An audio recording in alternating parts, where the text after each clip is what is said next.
Je voudrais vous lire ce texte de Genèse au chapitre 32 à partir du verset 24. Jacob demeura seul. Alors un homme lutta avec lui jusqu'au lever de l'aurore. Voyant qu'il ne le maîtrisait pas, cet homme le frappa à la hanche. Et la hanche de Jacob se démit, pendant qu'il luttait avec lui. Il dit, « Laisse-moi aller, car l'aurore se lève. » Et Jacob répondit, « Je ne te laisserai point aller, que tu ne m'aies béni. » Il lui dit, « Quel est ton nom ?» Il répondit, « Jacob. » Il dit encore, « Ton nom ne sera plus Jacob, mais tu seras appelé Israël, car tu as lutté avec Dieu et avec les hommes, et tu as été vainqueur. » Amen. Le thème de ce message, c'est la nuit de Jacob. Jacob va lutter avec un ange de Dieu, et ce combat se fait dans la nuit. Comme nous aussi, nous traversons en ce moment ces temps de confinement à cause de cette crise sanitaire. Et dans cette nuit, nous avons des combats à mener. Et dans ce combat, Jacob doit triompher. Comme nous aussi, nous devons passer cette crise sanitaire en sortant vainqueurs et non vaincus. Nous sommes dans la nuit. Jacob est dans la nuit, il a lutté, il a combattu et il va être vainqueur. Il sort vainqueur de cette lutte, quoique blessé à la hanche. Et oui, c'est vrai que ce temps de crise, nous le traversons. À la fin, certains d'entre nous seront blessés, connaîtront des épreuves, des combats, mais ce qui est à garder en mémoire, c'est que Jacob, blessé, continue sa marche. Nous devons continuer notre marche aussi avec Dieu et ne pas regarder au passé. Parce que notre Dieu est celui qui nous donne un avenir. Jacob est déterminé. Nous devons se déterminer pendant ces temps et en disant, Seigneur, tu ne nous laisseras pas, tu seras avec nous. Nous sommes dans le combat, bien sûr, mais nous traverserons ce combat en tant que vainqueur. La Bible dit que à l'issue du combat, Jacob boite. Le restant de sa vie, il va boiter. Quelque part pour aussi nous dire que lorsque nous serons sortis de cette épreuve, que nous gardions en mémoire cette marque, ce passage, pas pour nous plaindre, mais pour nous rappeler que seul Dieu est Dieu, et que nous sommes des humains, et Dieu nous appelle à vivre dans l'humilité, à nous rappeler ces choses pour lui rendre grâce et marcher dans une communion intime avec lui jour après jour. Et Jacob ne laisse aller l'ange en échange d'une bénédiction. Et nous voulons aussi dire, oui, Seigneur, qu'en sortant de cette crise, cette pandémie, nous soyons bénis. Que ta bénédiction soit dans notre vie. Et c'est la victoire de l'esprit sur la chair. Dieu nous appelle aussi à vivre dans l'esprit. Et la chair a été touchée, la chair de Jacob a été touchée.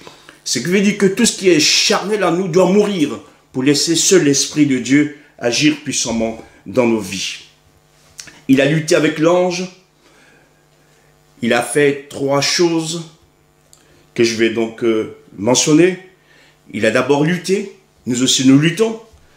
Deuxièmement, il a prié, il a supplié l'ange de le bénir. Il a demandé le pardon aussi, dans lequel c'est dit en sourdine, mais il a aussi demandé la protection de l'ange qui représente Dieu. Et enfin, il a aussi pleuré. Et c'est vrai que certains combats nous font pleurer. Comme aujourd'hui, nous traversons cette pandémie en pleurant. Mais Dieu est là pour sécher nos larmes et que nous puissions continuer jusqu'au bout. Le changement de son nom, puisqu'il ne sera plus appelé Jacob, mais Israël. Donc on voit que dans ce qu'on peut vivre des fois de douloureux, de difficiles, de graves, nous en sortons toujours avec une transformation. Dieu ne fait pas ces choses pour nous détruire, au contraire, il veut nous faire grandir. Et le nom de Jacob va être changé en Israël, le vainqueur avec Dieu. Vainqueur des hommes, vainqueur avec Dieu. Et nous voulons aussi donc sortir de cette crise en étant vainqueurs sur tout ce qui concerne le monde, l'humain, et laisser que l'Esprit de Dieu nous domine et nous diriger. Oui, mon frère, ma sœur, toi qui pleures, sache que tu iras jusqu'au bout parce que Dieu est avec toi. Il ne te laissera pas. Ces jours-là est né un prince. Ces jours-là, un nouvel homme est né. Comme Dieu aussi veut nous faire renaître. Nous venons de fêter donc la résurrection. Jésus est mort, mais il est ressuscité. Et que sa résurrection nous anime dans nos vies pour la gloire de Dieu, son Père. Jacob va rester aussi seul. Ce texte nous parle de solitude. Et c'est vrai que ces temps particuliers que nous vivons sont des temps aussi de solitude. Nous ne sommes plus libres d'aller et de venir. Il y a des conditions, il y a des obligations qu'il faut respecter en vue de combattre ce virus. Et la solitude peut peser pour certains. Mais je prie Dieu que, au travers de cette solitude, vous puissiez vivre des expériences personnelles avec Dieu. Jacob avait une grande famille. Mais dans ces combats, de nuit, il était tout seul avec l'ange. Il y a des combats qu'on peut mener que seul. Dans le silence profond de la nuit, Jacob a une tête-à-tête avec Dieu. Il s'attache à Dieu. C'est avec Dieu qu'il veut recevoir la bénédiction, grandir, comme nous aussi que nous ayons une tête-à-tête avec Dieu. Bien sûr, nous n'avons plus aujourd'hui les lieux de culte, mais Dieu est toujours présent. Dieu est avec nous toujours. On peut le prier chez nous, dans le lieu de travail où nous sommes, et que nous puissions vraiment consolider cette communion intime avec Dieu. On est seul aussi à comprendre parfois ce qui nous arrive. On a des gens autour de nous qui ne peuvent pas tout comprendre parce qu'ils ne vivent pas notre expérience. Nous sommes les seuls à les comprendre. Et je prie aussi que le Seigneur, dans sa grâce, vous révèle ces choses pour vous bénir. Il y a des combats qu'on mène seuls qui sont nos jardins secrets. Et je pense que dans cette crise, beaucoup sont aujourd'hui dans leur jardin secret. Ou qui étaient peut-être fermés, mais qui sont maintenant ouverts. Et là, on fait le point avec Dieu. Et ce qu'il faut laisser, il faut laisser pour pouvoir entrer pleinement dans la vie et que Dieu soit béni. Dans les grandes crises de notre existence, les destinées se préparent à l'avance. Et oui, dans nos nuits, dans le secret de nos consciences. Dieu nous parle aussi à travers la conscience. Vous savez que Jacob a fui son frère, Ésaü, qui était son ennemi redoutable, et il revient au pays, il doit le rencontrer, et sa conscience le travaille. Mais avant de rencontrer d'abord son frère, il va faire la paix avec Dieu. Il va d'abord avoir un tête-à-tête avec Dieu, rendez-vous avec Dieu pour régler ces choses. Et après avoir réglé les choses avec Dieu, il va pouvoir aller vers son frère. Et je crois aussi qu'on a besoin de réconciliation. Bien sûr, cette communion avec Dieu est importante, mais Jacob retrouvera son frère et ils feront la paix pour pouvoir donc aussi vivre ensemble dans cette famille. Comme pour Jacob, la liberté et la bénédiction nous seront accordées à l'aube, à l'aurore, le matin. Et Jésus est appelé dans la Bible, dans Apocalypse chapitre 22, verset 16, l'étoile brillante du matin. C'est le matin que Jacob est béni. Et nous traverserons aussi nos nuits, nous traverserons cette crise comme étant une nuit redoutable, mais le jour va se lever pour que nous rentrons pleinement dans une nouvelle vie, dans le nom de Jésus. Je prie que cela soit aussi pour nous. Jésus est l'étoile du matin qui brille encore dans nos vies pour nous aider à avancer.